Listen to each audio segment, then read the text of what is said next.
Hello and welcome to Battlefield 4 News episode 57, and today we're going to have a look at some more information on Dragon's Teeth. This information has come from files on the test servers, and so what I'm going to do today is actually have a look at one of these files in the RAWR. So this is the file in question, and the version I have is called bf4_CTE string_dump. And it is indeed a dumped file from the CTE servers, and it includes quite a bit of information about the Dragon's Teeth expansion. So I will zoom this in and then we can have a look at it in a bit more detail. So this is the file with the text a bit bigger and clearer, and the first thing we can see here is a brief description of what Chainlink mode is. So we have create links by capturing 2 adjacent capture points. The more links you control, the more enemy tickets bleed. The team with the most tickets remaining wins.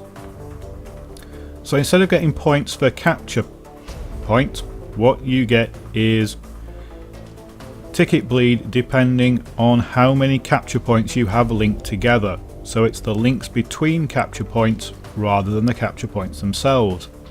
So imagine a map's either going to have a network or a chain of capture points on it, and by forming the links between them you get more ticket bleed. And that means if an enemy has 3 points in a row, by taking the middle one you can remove all their ticket bleed.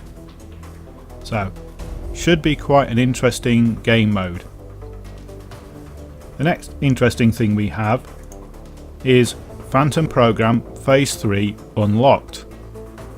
Now, what is involved in the Phantom Program Phase 3 unlocking we don't know yet, and that's usually held within battle log. So, and as we saw from the last Phantom Program, nobody managed to crack it without actually going through the stages and investigating the Phantom Program. It wasn't cracked by looking at files. So we have a bunch of service stars, which are for all the weapons and for the mode, and we have what looks like another one of the mastery dog tags. So we've had them before where you had to get 100 kills with all the unlocked weapons, and then you got a mastery assignment and a mastery dog tag. And there are mastery dog tags for the individual weapons as well on 500 kills.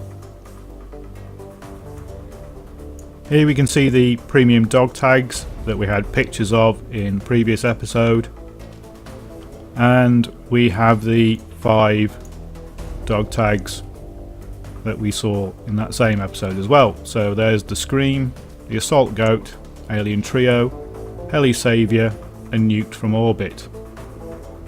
But we also have some new dog tags listed here, and they all have assignments of the same name. So we have Road Warrior, Remote Control, Killjoy and City Slicker, and the details for these are further down this file.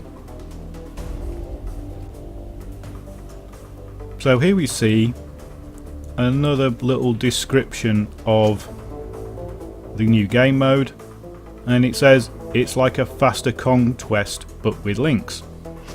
So it does seem to be similar to Conquest, but you have to hold multiple objectives to score. Now the RAWR service star, which is here, you need 100 kills, and it would seem that it is definitely called the RAWR, not the Mars. So it's not got the same name that it has in the real world. They've called it the RAWR. Another couple of phantoms there, but doesn't say anything about it. And we obviously have battle packs for all the weapons that are coming up. Next we seem to have some more assignments. So Link Repeater, for which you need to win 2 rounds of Chainlink. Bulletproof sort of, spend 5 minutes using the Ballistic Shield.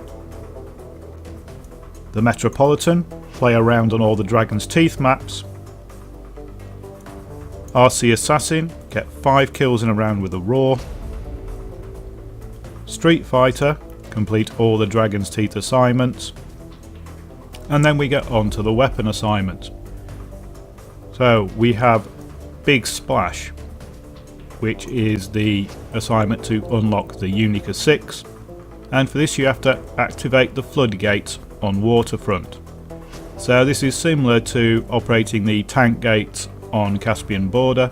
You'll just have to find the button and activate it, and you also need to get 5 kills while swimming. So does this mean just using the pistol and knife, or can you use explosives and then jump into the water and wait for the explosion to get you the kill while you're swimming? We'll have to wait and see. Lions, Tigers and Bears unlocks the Bulldog, and there's a bit more detail here than we had before. You have to be on foot as an assault, and you have to kill your enemies who are also on foot. So this is an infantry only assignment, and you have to kill 10 support, 10 engineers and 10 recons.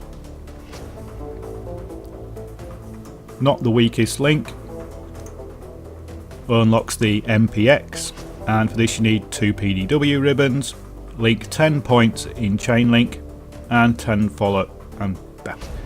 follow 10 squad orders even. The Eye in Team, this unlocks the CS5.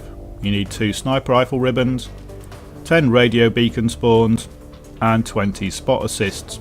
So these are all pretty simple so far. Vanguard unlocks the Ballistic Shield. You need 5 saviour kills, which is pretty easy, doesn't even require saviour ribbons, 20 suppression assists and destroy 3 explosives. So that's kind of the random element there, because it relies on somebody putting down slams or tank mines. And if these are infantry heavy maps, it's probably going to be things like C4 and claymores. But of course you should be able to do these on any map, because there doesn't appear to be a map restriction on them. Road Warrior unlocks the Road Warrior dog tag, 10 capture point attacker kills and 10 capture point defender kills. So for these you simply have to be within range of the capture point. So you'd need the capture icon, and you either have to be defending a point and kill attackers, or attacking a point and kill defenders. So as long as you're within range of a capture point, you'll start completing these bits. And you also need 25 kills with a shotgun, which is pretty simple. Remote Operator. So this requires you to use all the different elements that use the PDA. So you need to destroy a vehicle with the EOD bot. So you're probably going to be messing around with that for a while. Get 5 kills with a RAWR, that should be fairly simple. 10 kills with a mortar, again fairly simple. And spot 20 targets with the MAV. So nothing really complicated there. That one might be a bit frustrating for a while. Recoil Kinetics, that unlocks the Desert Eagle 44. So there we can see it's the 44 caliber, not the 50 caliber. And you need to get 20 headshots with the Unica 6, which won't be all that complicated, might just take some time. Killjoy, this is the one that could take a bit of time and be a bit frustrating. So this unlocks the Killjoy dog tag. You need to get 10 kills while under 30 health. You need to break 30 enemy links in Chainlink and win a round of Chainlink with 50 or fewer tickets remaining. So this get 10 kills while under 30 health, that kind of relies on situational stuff, as does win a round of Chainlink with 50 or fewer tickets remaining. That one's just going to come when it happens, because you can't really plan that, and you can't really plan that one either. Next assignment is City Slicker, and this is the simple play the DLC assignment. So you get the City Slicker dog tag, and you need to play 10 hours of Dragon's Teeth and get 100 kills on the Dragon's Teeth maps. So here you can see the various medals, which are all fairly obvious as they come from the ribbons. And the ribbons are Chainlink ribbon you get for winning a round of Chainlink, Link Breaker ribbon you get for breaking 4 enemy links in a round, Link Maker ribbon you get for creating 5 links in a round, and then you got the Chainlink dog tag, which is obtain the service star. Next we see the details of the next Phantom assignment, and it's the Phantom Initiate. And for this you need to get 200 LMG kills, which is probably a lot easier than the handgun kills, 50 kills with explosives. Now, not sure if that's going to count grenades, but even if it doesn't, you've still got C4 and claymores to use. And you need to get 25 road kills. That's going to be the part that's probably going to take the most actual effort, and is going to involve you basically bombing around in jeeps and bikes and annoying people on the maps.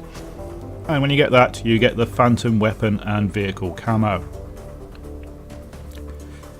Something new is the beta dog tag. Dog tag awarded to beta participants. So I imagine this is for people on the CTE servers, and you need to play a Dragon's Teeth map, and that will get you a beta dog tag.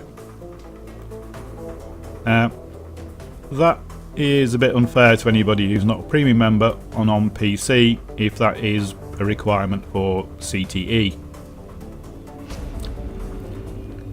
So we have a list of the game modes that are going to be available in Dragon's Teeth, and we have Chainlink, which is the new one, and we also have the other strange one, which is Elimination. Elimination is their competitive game mode. It's essentially team deathmatch, but you only get 1 life. When you die, you're dead. And not sure if that's going to be available on open servers or not, or whether that's going to be a restricted mode like it has been previously.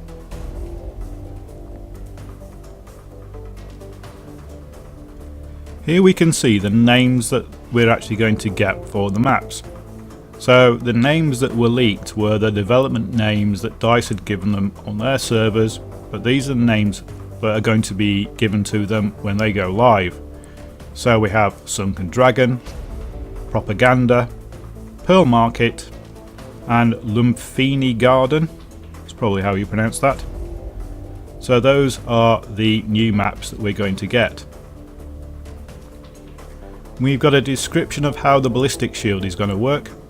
So the Ballistic Shield will protect you from small arms fire, but can only take limited damage from vehicles, explosives and high caliber rounds before being rendered useless. So we knew it had a health level and a destroyed level, but it seems that you can only take this thing out with vehicles, explosives and high caliber rounds.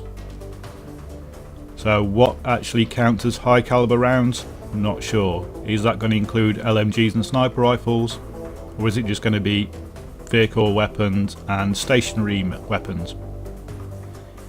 It does have the ability of shield bash. Now we know that you can hit people with the shield within a range of 2 meters, and it does 120 damage. So that's what shield bash is going to get you. We have some details on the RAWR. So it's the Remote Assisted Weaponized Robot. That's a terrible acronym. A small remotely controlled tracked vehicle equipped with an LMG and 4 grenade launchers. Now the files that were loaded earlier said that they were the 3-shot grenade launchers. So does that mean we're going to get 12 grenade shots from the RAWR? We'll have to wait and see, and of course you can deploy it and connect to it with your PDA when it's already deployed.